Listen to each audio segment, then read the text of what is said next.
Located just a few meters away from the Manila Cathedral and Palacio del Gobernador, Fort Santiago is one of the most significant historical sites in Manila.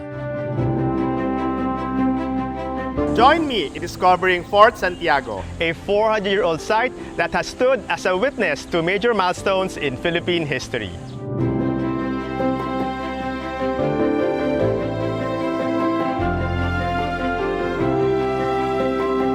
We begin at Plaza Mariones, this open, expansive space that greets visitors upon entry at the fort. Here are numerous structures, including the Baluartillo de San Francisco Javier. It served as one of the walled city's seafront defenses and storage chambers in the Spanish colonial era. During the Second World War, it was turned into a prison cell by the Japanese military. Today, it houses the Intramuros Visitor Center and several shops. This is a reducto, an independent structure outside the walls that serves as the first line of defense. It also functioned as a storage for ammunition and food supply. Today, it houses the shrine of Our Lady of Guadalupe. We return to Plaza Mariones, one of the many plazas or open spaces in Intramuros. Named after the Spanish Governor-General Domingo Moriones, it was once an open ground for military drills, parades, and ceremonies until its destruction in the 1863 earthquake. The U.S. Army then took over and used it as a barracks. Now, it's an open space where events and activities in Intramuros are held. Across the plaza is the Almacenes Reales or Royal Warehouses. This was a storehouse for goods unloaded by ships at the river gate during the Manila-Acapulco galleon trade.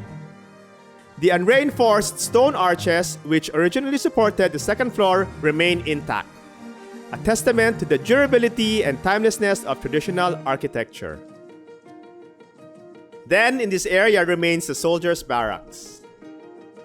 During the Japanese occupation, former Philippine President Elpidio Quirino was imprisoned here for 16 days. This space is also used as an exhibit area by the Intramuros administration.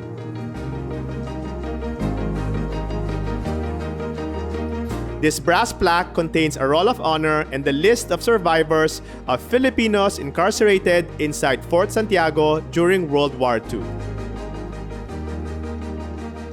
This man-made canal was restored in the 1980s and connects the Pasig River to Manila Bay.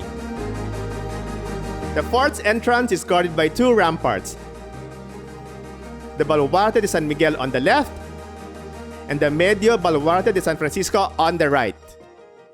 These ramparts were built in the 1600s to fortify the defenses of Fort Santiago from the river and the land. Here stands the main gate to Fort Santiago. The main gate is decorated by a wood relief carving of Spain's patron saint, Santiago Matamoros, as well as the coat of arms of the former kingdoms of Castile and Leon. Castile is represented by the castle, while the lion represents the kingdom of Leon. This was a former military headquarters of four successive colonial empires in the Far East. The pre-colonial history of Manila can also be traced in this section of Intramuros where the kingdom of Raja Sulaiman was once located. At the center of the fort proper is Plaza De Armas. It derived its name from the use of the area to stock arms and rifles when not in use. Similar to Plaza Mariones, this was also where the soldiers marched around for their daily drills. This was a two-story adobe building which housed the Spanish artillery companies. Destroyed during the Battle of Manila, this was renovated into an open-air theater for the use of the Philippine Educational Theater Association, or PETA.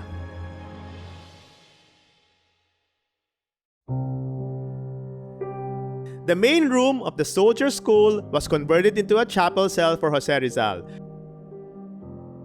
who was transferred here after 56 days of imprisonment at the soldiers' barracks. According to the National Historical Commission of the Philippines, it was here where Jose Rizal married Josephine Bracken.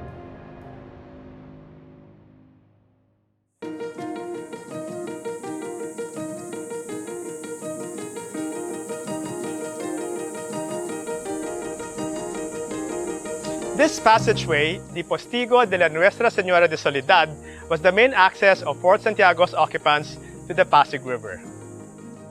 The promenade was rehabilitated by the Intramuros administration and is now a riverside park.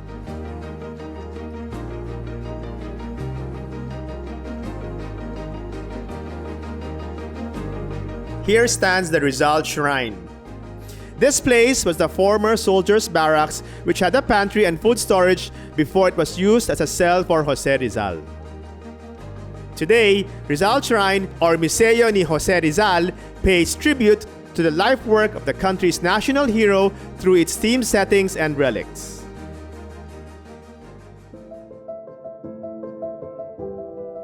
Now, we enter the dungeons.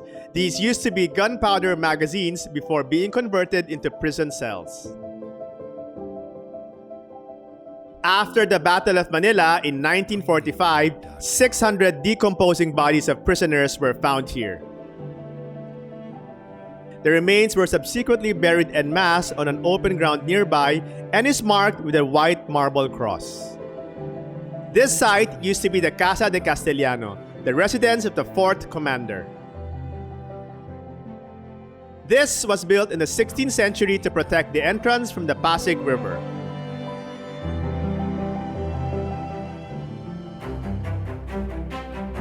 The ground floor of the Baluarte de Santa Barbara has recently been converted to an educational facility known as the I Make History Lego Education Center.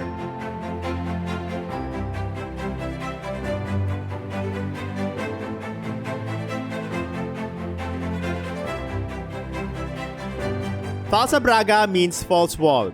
This deceived the enemy and protected the fort from heavy bombardment.